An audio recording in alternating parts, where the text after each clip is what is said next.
not the dirham of the dinar, because the Prophet of Allah has got no dirham and dinar to bequeath. Those are the people, they are known by a number of indication or marks and signs. One of them, that they have their knowledge to be spread and known to the people at the beginning of each century. So at the beginning of the 15th, and we are in the 15th century, brothers, we're not in the 21st. 21st is still 6 centuries to go. We are Islamically, so always think Islamically, brothers. Don't think into the Anno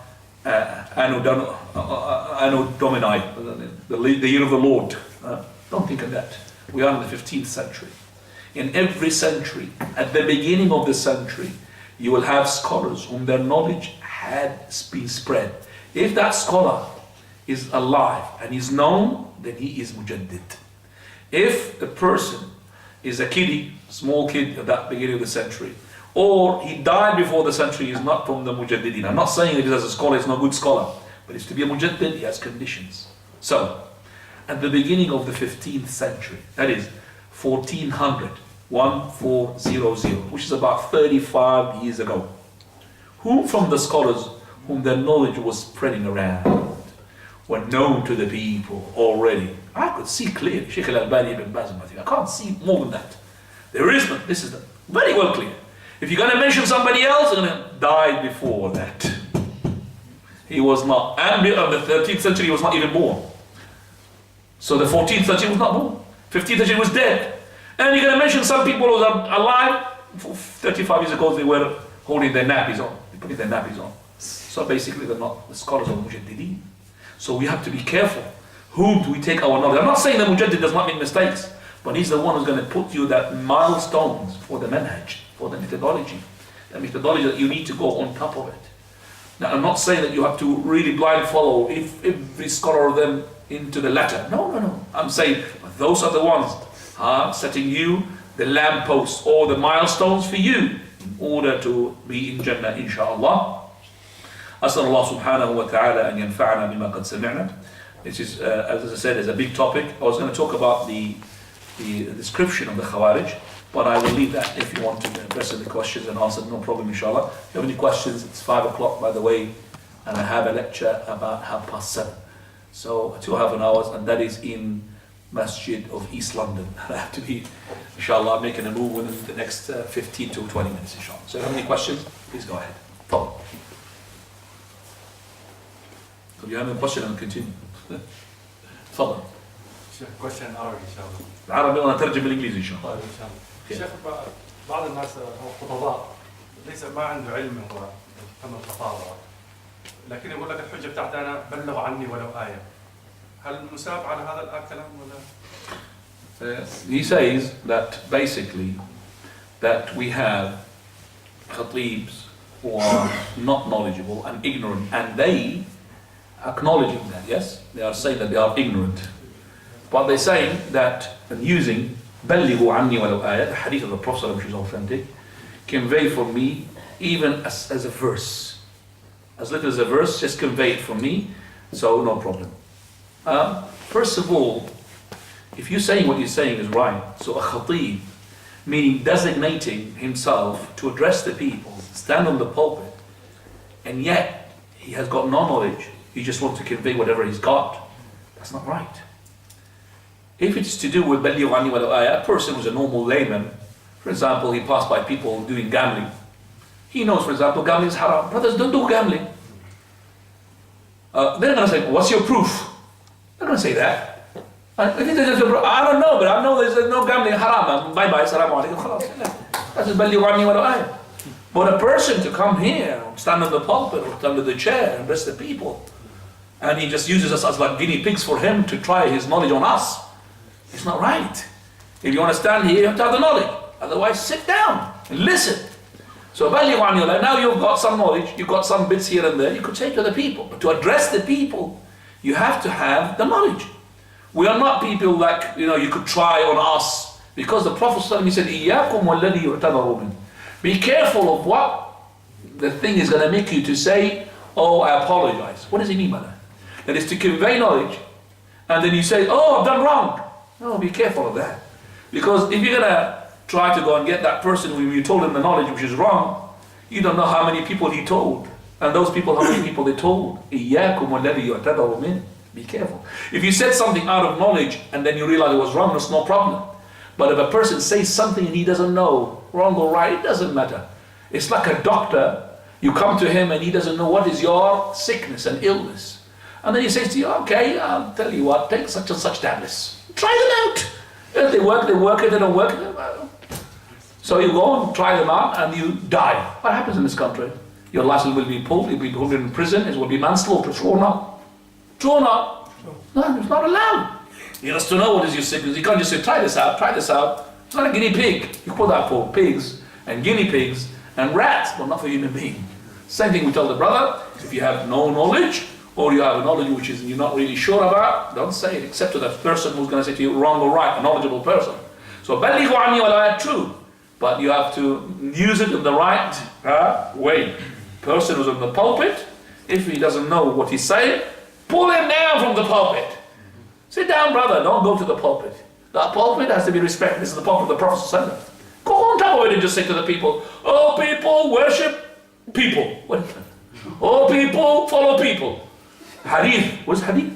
Prophet said, Ya ayyuhan nas, ittabi'un nas. Rawahu Abbas ibn Firnas. You heard about this? Oh people, follow people. Hadith Rawah Abbas ibn Firnas. Abbas ibn Firnas. He's not a muhaddith. He's a person who invented, a plane, he wanted to fly. The first one from the Arab wanted to fly, he put wings, and he went to a cliff, and he started to fly, and then he fell. His physics was not correct, But he made him a muhaddith. Ya ayyuhan nas ittabi'un nas, Rawahu Abbas ibn Firnas. Allahu al-musta'an.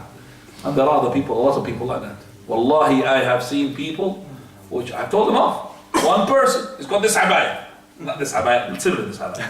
Right? And he's got similar to this scarf. And he's coming on front of the people in the Gulf War. In the masjid. I could remember even his name, and I want to mention it. This person, he comes from nowhere. He's got this abaya, khalas, he's got, we call it the tool of deception. He's got the beard in front of the people. And there was the war between the Iraqis and Americans together against Iraq. The Allies were at that time. This one took it about 1990. And the Allies on Iraq, and the Jordanians, a nice country, they were siding with Iraq. So this person comes on the front, wallahi, in front of us. He said, don't worry brothers, Allah will help the Iraqis. There was a person who had seen in his vision. By the way, all of this, please, in your temporary, files, don't put it in your long-term file. Delete after this. Okay? He said, oh God, people, wallahi, there's a person, he saw Saddam in his vision. And he saw him that to be, even one person, he saw him on the moon. Saddam on the moon. And even, I'll tell you what, I've heard just lately, 2 sheep, or 1 sheep, can't remember. It doesn't matter, 1 sheep or 2 sheep. One of them spoke out that Saddam is going to win the war. My brother is fitter than me. MashaAllah. He just pulled him. I said to you to pull him. Pulled him down. Said, sit down, don't talk nonsense. Enough of this nonsense. And they took him out. It was scared him off. He had to be scared off. Well, what is that Saddam? I say he's on top of the moon. The Prophet of Allah was not on top of the moon. He's better than the Prophet of Allah. And then the Hamza, the goat, she spoke of the victory of Saddam. Subhanallah, how these people put things in the hearts of the people, and then when Saddam had failed and he was defeated, all these people's emails are going to go up, drop down. And I'm asking, how did the goat speak that Saddam is going to win? Saddam, Saddam.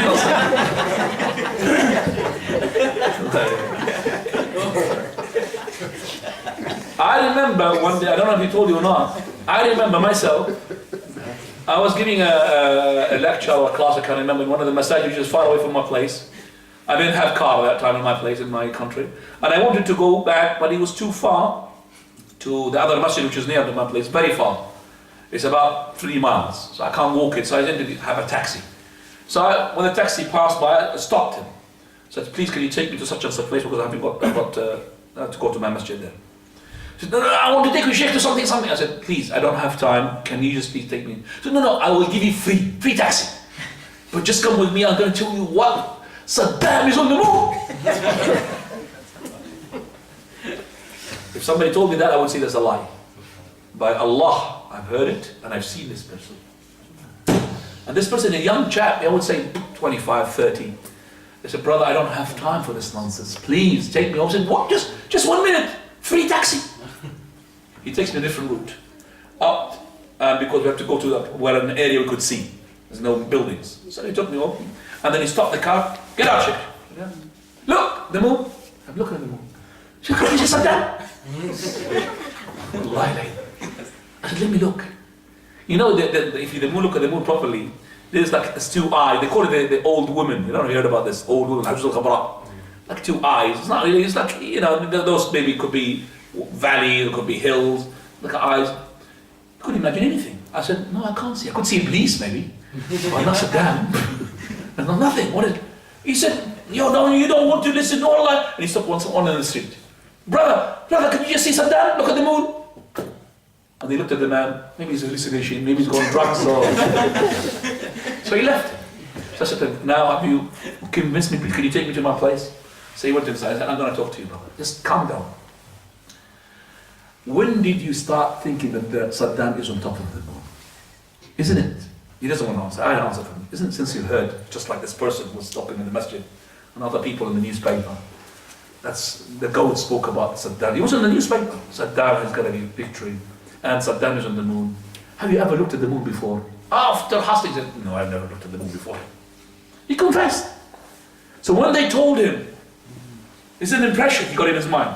That Saddam, when you never seen the moon, he looked, yeah, Saddam. You could put anything you want there. So these people, subhanAllah, you could exaggerate and you could lie as much as you want. You find people to believe you. Just lie, brother, and I'll believe you. Because of the ignorance. No knowledge. Wallahu ta'ala. I'm sorry to fly off tangent in this one. Take it away from the subject. Have any other question? Further. I just got two questions basically. Yeah. It's about ISIS, if I could ask a question regarding that. ISIS, what does ISIS stands for? I mean, what the media says basically, I just want to, people want to know. Alright. It said in the hadith that... They're linked to Israel now, ISIS, you know that? Alright, go on. I said in the hadith that the Dajjal will come out from the rank to the Khawarij. Yeah. And obviously the scholars like Sheikh Shuhaimi have said that ISIS are Khawarij. And basically I read an article today and it was about from an ISIS news magazine. Yeah. And they're basically claiming that they're the army of Al-Amaq and Al-Dabiq and Al-Malhama. And they're basically claiming all these, Islamic terminology. They're saying that they're going to be fighting the Crusaders, 80,000. What's the question? So my question is basically, can you basically clarify to us like the deception of this group? Okay.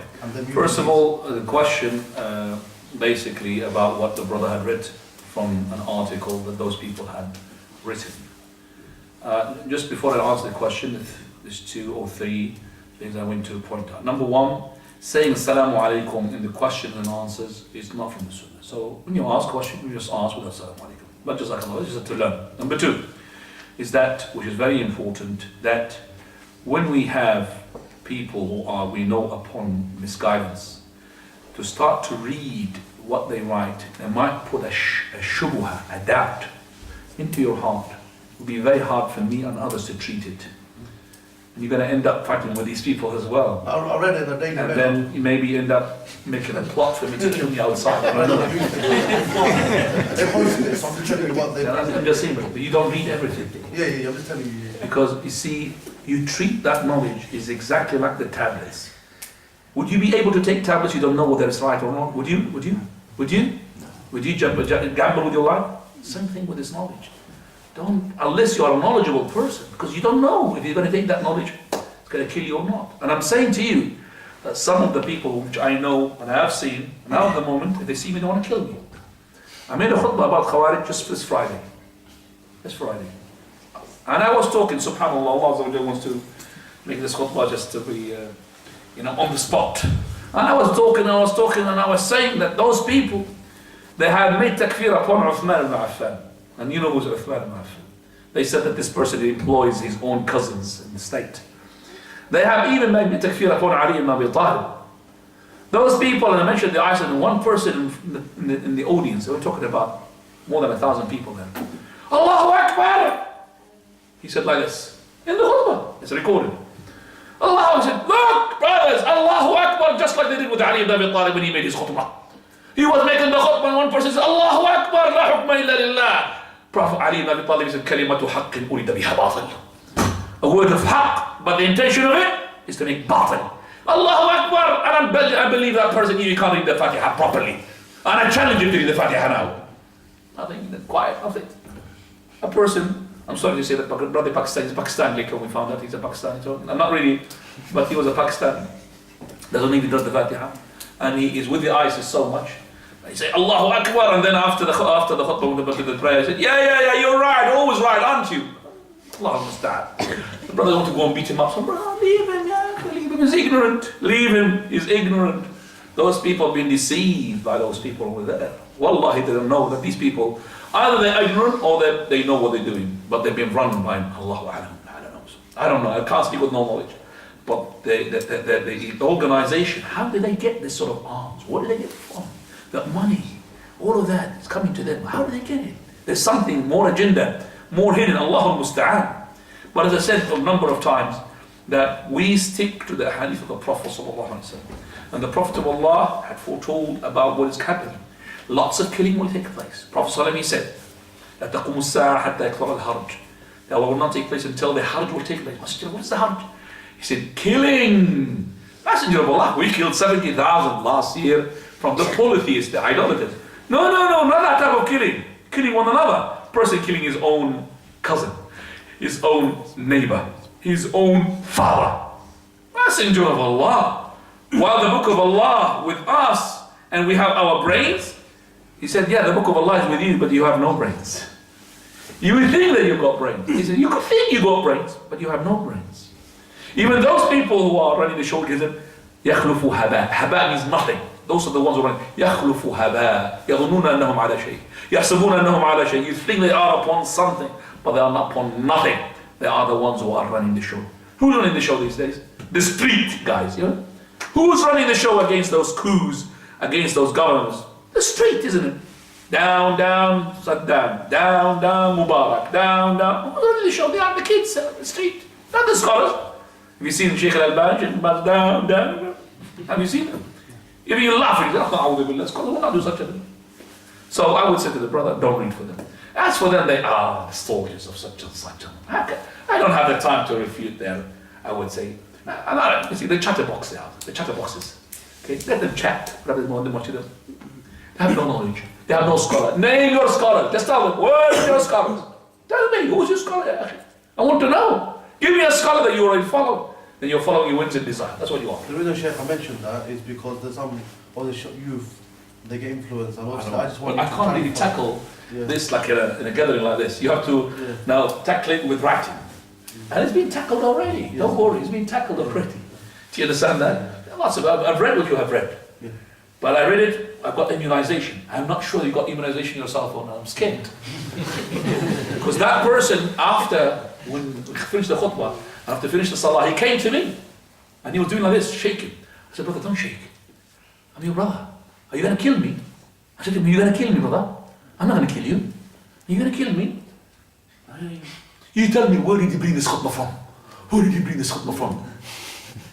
I didn't buy it from the market. You know. I said, brother, I want to be killed. I said, brother, you need to go to the pharmacy. Definitely. Well, I said to the brothers, go to the brother, take him to the pharmacy, he's tablets maybe. I can't talk to him. This is not really nonsense. So I left him just shouting and I left him. I want to be killed, fi sabilillah.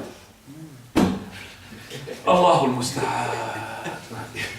Alayhi tukla. That's what you find. It makes you laugh, huh, brother? If you were there, you will not be laughing, but you will find that this person. Allahul Musta'an. طيب, other questions? تفضل.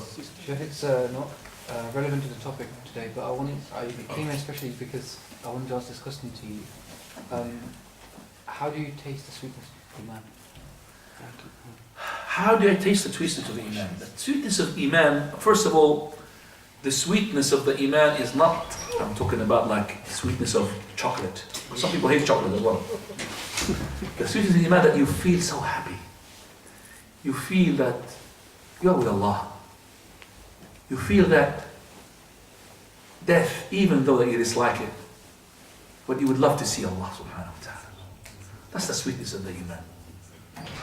A brother today in the Fajr, he approached me before the Salah. I said to him, because I'm preparing the last, after the prayer.